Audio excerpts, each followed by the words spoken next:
Assalamualaikum warahmatullahi wabarakatuh. We are from Group 8, Introduction to Research Method.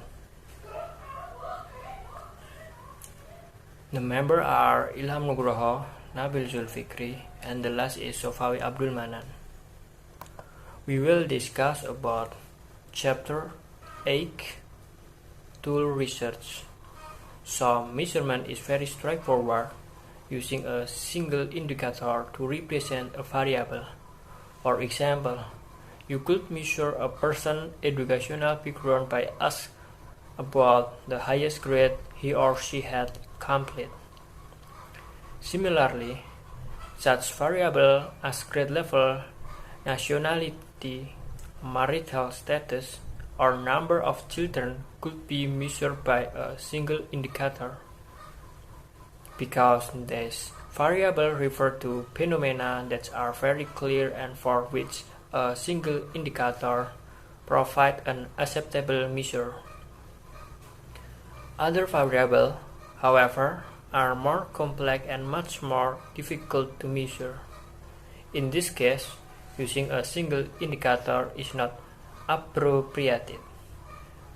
To select a measuring instrument, the researcher should look at the research that has been published on his or her question to determine what other research have used to measure the construct of interest. Tests. Tests are valuable measuring instruments for educational research. A test is a set of stimuli presented to an individual in order to elicit response on the basis of which a numerical score can be assigned. This score, based on a representative sample of the individual behavior, is an indicator of the extent to which the subject has the characteristic being measured. The utility of this score as indicator of the construct of interest is in a larger part of a function of the objectivity, validity, and reliability of the test. Objectivity is the extent of agreement among scholars. Some tests, such as multiple choice and true-false tests.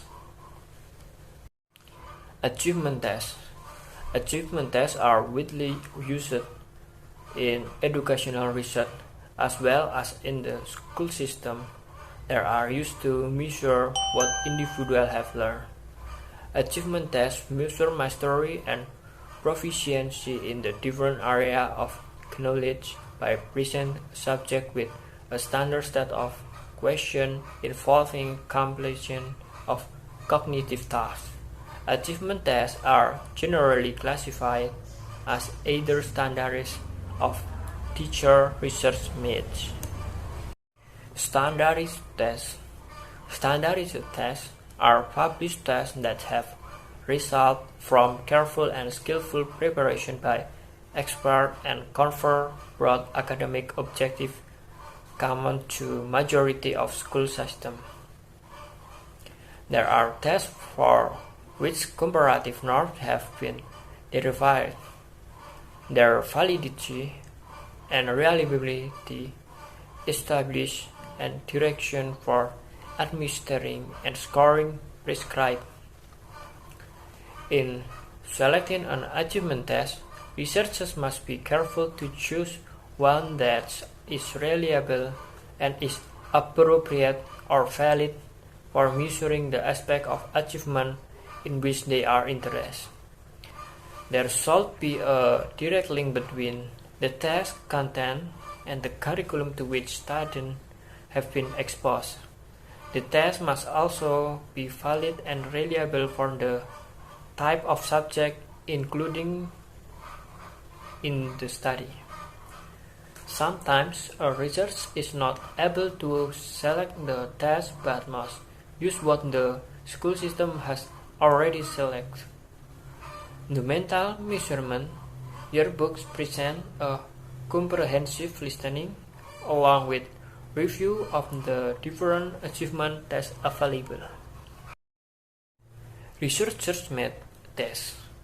When using standardized tests of achievement is not deemed suitable for the specific object of a research study, research work might construct their own tests.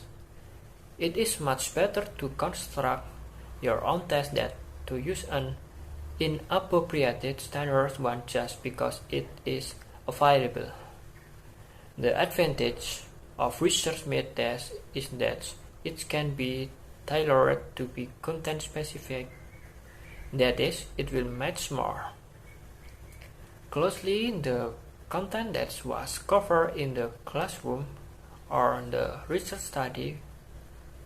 For example, suppose a teacher wants to compare the effect of two teaching methods on students.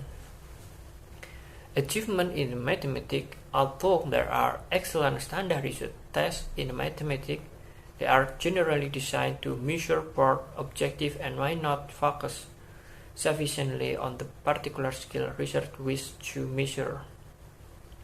It would be wise in this case to construct the measuring instrument paying particular attention to evidence of validity and reliability. Norm reference and criterion reference tests. When the basic of the type interpretation-made, standardized and teacher-made tests may be further classified as norm reference or criterion reference. Norm reference tests permit researchers to compare individual performance on the test to performance of other individuals. An individual performance is interpreted in the terms of his/her relative position in a specific reference group known as the normative group. Typically, standardized tests are norm reference, reporting the performance in terms of percentiles, standard score, and similar measures. Test performance range. The range of performance that an achievement test permits is important. Researchers want a test designed so that the subject can perform fully to their ability level without being restricted by tests. Two types of the testing effect may occur. A ceiling effect occurs when many of the scores on a measure are at or near the maximum possible score. Tests with ceiling effect are too easy for many of examiners, and we do not know what their score might have been if there had been a high ceiling. For example, if we give a 16-item test and most of the score fell between 55 and 16, we would have a ceiling effect. A graph of the frequency distribution of score would be negatively skewed. Performance assessment. Another way to classify achievement tests is whether there are verbal or performed tests.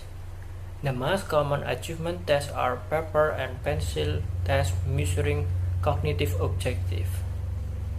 This familiar format, usually administering to groups, requires individuals to compose answers or choose response on a print sheet. In some cases, however, a researcher may want to measure perform what an individual can do rather than what he or she knows. Perform assessment, usually administered individually, is a popular alternative to traditional paper and pencil tests among educators. A performance test is a technique in which research directly observes and assesses an individual performance of a certain task and or judge the finished product of the performance. Aptitude tests. Aptitude tests differ from achievement tests in the aptitude test attempt to measure general ability or potential for learning a body of knowledge and skill, whereas achievement tests attempt to measure the actual extent of acquired knowledge and skill in specific area. Aptitude tests measure a subject's ability to perceive relationship, solve problems, and apply knowledge in a variety of contexts.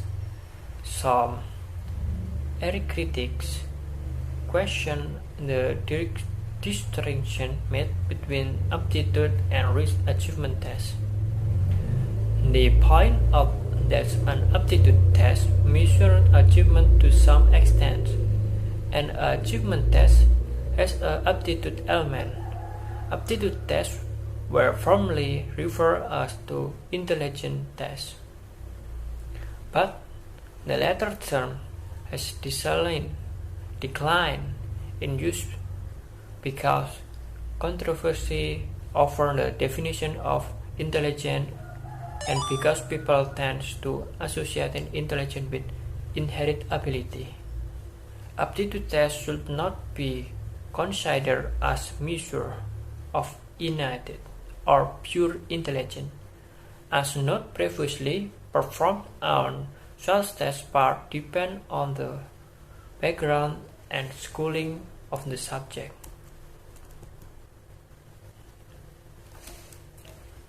Individual aptitude tests. The most widely used individual administered instrument for measuring aptitude are the Stanford Binet Intelligence Scale 4H and the 3 Wechsler test.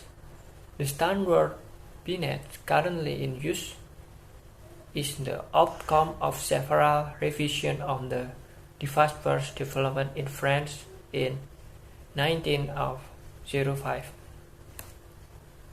by Alfred Binet and Theodore Simon for identifying children who were not likely to benefit from normal classroom instrument.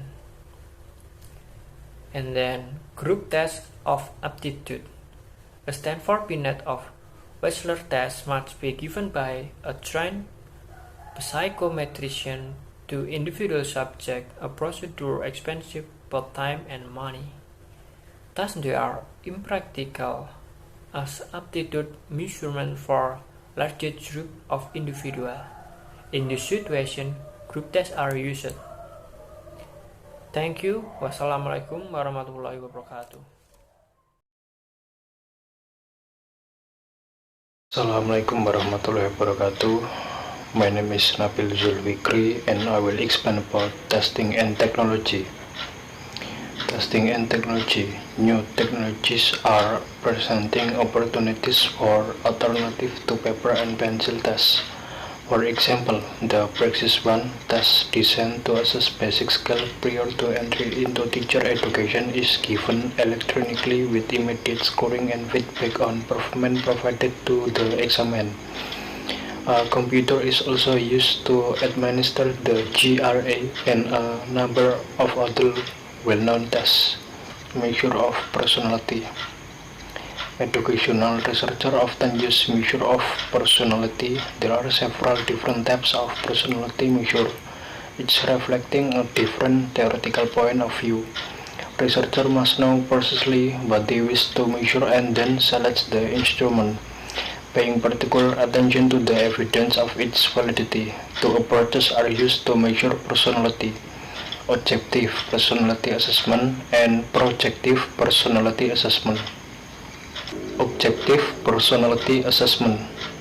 Self-report inventory presents subject with an extensive collection of statements describing behavior pattern and ask them to indicate whether or not each statement is characteristic of their behavior by checking yes, no, or uncertain. The score is computed by counting the number of responses that agree with a trait the examiner is attempting to measure. For example, someone with paranoid tendencies would be expected to answer yes to the statement, "People are always talking behind my back," and no to the statement, I expect the police to be fair and reasonable. Some of the self-report inventory measure only one threat, such as the California scale, which measure authoritarianism. A popular inventory, the adjective checklist, as individual to check from a list of adjectives those that are applicable to themselves. It yields score on self-confidence, self-control, needs, and other aspects of personality adjustment. Inventories have been used in educational research to obtain threat description of certain defined groups, such as underachiever and dropouts.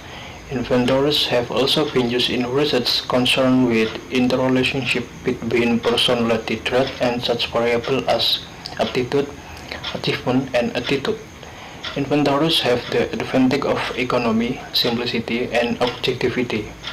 Most of the disadvantages are related to the problem of validity. As a result, the information obtained from inventories may be superficial or biased. This possibility must be taken into account when using results obtained from such instrument. Projective personality assessment. Projective techniques are measures in which an individual is asked to respond to an ambiguous or unstructured stimulus. They are called projective because a person is expected to project into the stimulus his or her own needs, wants, fear, belief, anxieties, and experience.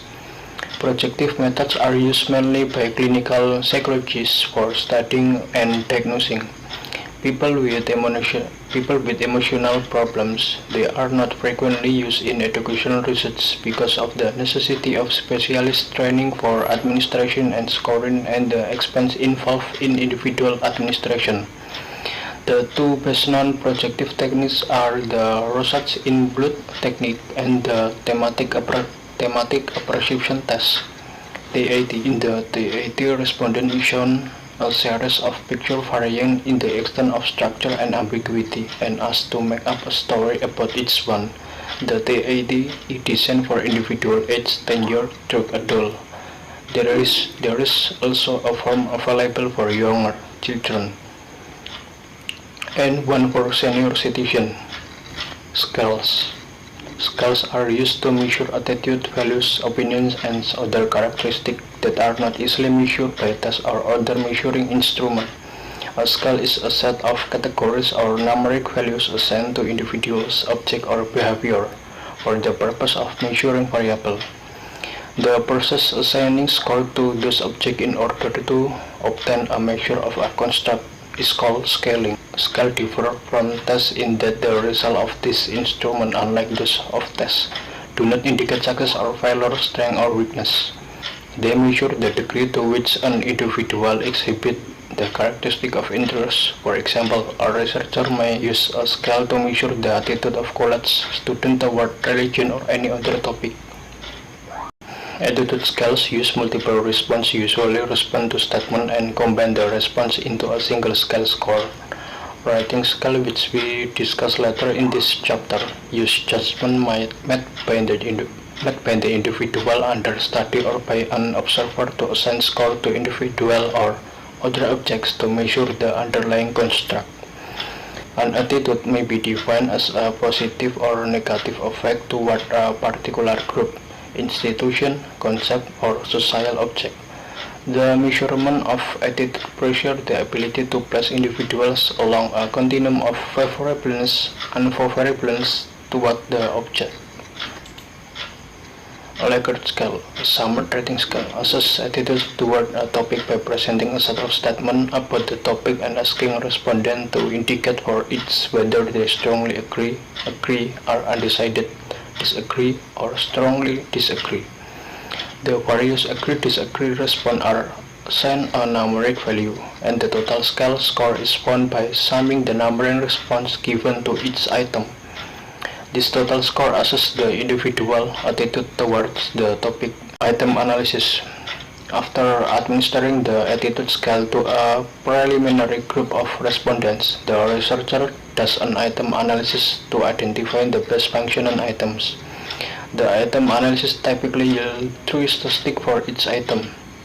Number 1, an item discrimination index. Number 2, The percentage of respondents marking each choice to each item. And number 3, the item mean and standard deviation. Validity. Validity concerns the extent to which the scale really measures the attitude construct of interest. Reliability. The reliability of the new scale must also be determined. Reliability is concerned with the extent to which the measure would yield consistent result each time it is used. Hello, my name is Shofawi Abdul Manan, name 196121170. I will continue the presentation of Nabil. Rating scales. A rating scale presents a number of statements about a behavior, activity, or phenomenon with an accompanying category scale. Observers or respondents are asked to indicate their rating or assessment of a behavior or activity on a rating scale. It is assumed that the rater is familiar with the behavior that is being asked to be assessed. Numeric score can be attached to points or categories so that an overall score can be obtained. The graphic scale is the most widely used grading scale. Figure 8.3 is an example of graphic scale. Graphic scales usually assign numeric values to descriptive points. Such a scale is referred to as a numerical rating scale. Category scales. The category scale consists of a number of categories arranged sequentially. 5 to 7 categories are used most often. The rater chooses the one that best characterizes the behavior of the person being assessed. Short descriptive phrases are sometimes used to organize categories in this type of scale. Clearly defined categories contribute to the accuracy of the rating. For the following example, like this. Comparative rating scales. In the comparative rating scale, raters are instructed to make their judgment by referring directly to the position of others with whom the individual can be compared. Position on the rating scale is defined in the relation to a particular population with known characteristic. The comparative rating scale is shown in figure 8.4. Errors in rating because ratings depend on the perception of human observers who are susceptible to various influences. Rating scales are subject to considerable error. Among the most frequent systematic errors in rating people is the halo effect, which occurs when a rater allows the general impression of the subject to influence the ranking assigned to a very specific aspect of behavior. Another type of error is the error of generosity, which refers to the rater's tendency to give the subject the benefit of the doubt. Severity error is the tendency to underestimate all individuals on all characteristics. Another source of error is central tendency error, which refers to the tendency to avoid extremes and to value all individuals at the center of the scale. One way to reduce these errors is to thoroughly train assessors before they are asked to rating.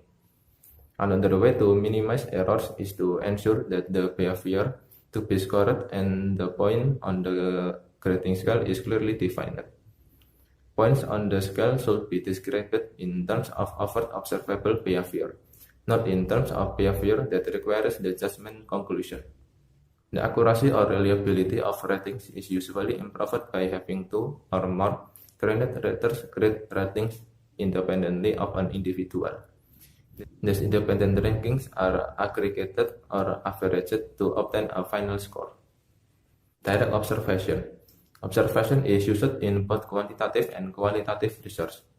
If observations are made in an effort to obtain a comprehensive picture of a situation, and the result of this observation are in the form of notes or narratives, then the research is qualitative. Meanwhile, quantitative research, where the product of the use of various observation instruments is numbers. The purpose of direct observation is to determine the extent to which certain behaviors are present. In educational research, one of the most common use of direct observation is in studying classroom behavior. There are 5 important first steps to take in preparing for direct quantitative observation. First, select aspect of the behavior to observe. Second, Clearly define the behaviors that fall into the selected category. Third, develop a system for measuring observation. Fourth, develop specific procedures for recording the behavior. Fifth, train those who will make observation. Devices for recording observation. Researchers used checklists, rating scale, and coding sheets to record the data collected in direct observation. Checklist. The simplest tool to use is a checklist, which provides a list of behaviors to observe. The observer then checks whether any behavior is present or not. The behavior in the checklist must be operationally defined and easily observable. Rating scale. Rating scales, discussed earlier, are often used by observers to indicate their evaluation of the observed behavior or activity. Typically, the grading scale is 3 to 5 points or categories. A scale with more than 5 rating categories is discouraged because it is too difficult to distinguish accurately between categories. Coding system. Coding systems are used in observational studies to facilitate categorizing and counting certain predetermined behaviors as they occur. There are two types of coding systems that researchers typically use, that is, sign coding and time coding. Sign coding uses a series of behavioral categories. Each time one of the behaviors occurs, the observer encodes the event in the appropriate category. In a study using sign codes, Skinner, Weiss, and Bailey investigated how the total duration and type of social play of preschoolers with disabilities varied as a function of their chronological age and the development of their social partners. They hypothesized that each partner's developmental age would predict social play duration more than chronological age. The researchers conclude that the benefits preschool children with disabilities derive from mixed play groups depending on the child's developmental age and available social partners. In the second type of coding, that is time coding, the observer identifies and records all predefined categories of behavior that occur during a certain period of time. The time frame may be 10 seconds, 5 minutes, or some other time frame. Biller, Cowley, and Schaefer used time coding in a study designed to investigate the relationship between observed dysregulation and teacher assessment of children's classroom adjustment and their social engagement with peers. Coding has the advantage of recording observation as the behavior occurs and can produce more objective data than a rating scale. The disadvantage is that a long training period may be required for the observer to learn to code behavior reliably. Beginning researchers should check references such as the ETS test collection database for suitable references before attempting to build one themselves. Advantages and disadvantages of direct observation. The most obvious advantage of systematic observation is that it provides a record of the actual behavior that occurred. Perhaps the most important advantage of systematic observation is its suitability for use with young children. Another advantage is that systematic observation can be used in a natural setting. The main disadvantage of systematic observation is the cost. Observations are more expensive because they require additional hours. Validity and reliability of direct observation. The validity and reliability of direct observation should be assessed like any other type of measurement. Defining the behavior to be observed carefully and training the person who will make the observation are the best ways to increase validity. Observers must be aware of two sources of bias affecting validity, that is, observer bias and observer affect. Observer bias occurs when the observer's own perception, beliefs, and biases influence how he or she observes and interprets a situation. Having more than one person to carry out independent observation helps detect any bias. The observer effect occurs when the observed person behaves differently simply because they are being observed.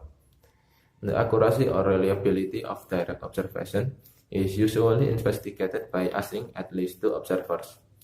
Reliability is enhanced by providing extensive training to observers so that they are competent in knowing what to observe and how to record observation.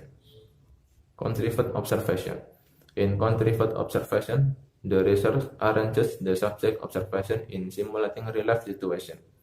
One form of contrived observation is the situational test. A classic example of a situational test, although not labeled as such at the time, was used in a series of studies by Hartshorne and May for the character education inquiry. This test is designed to be used in studying the development of behavioral characteristics such as honesty, self-control, and cooperation. They concluded that children's responses were situational specific, that is, depending on the specific activity, the teacher involved, and the other situation rather than on some general character. Data collection in qualitative research. Qualitative researchers also have a number of data collection tools available for their investigation, such as interviews, document analysis, and observation. Thank you for your attention. I hope this presentation is useful for you guys. Thank you and goodbye.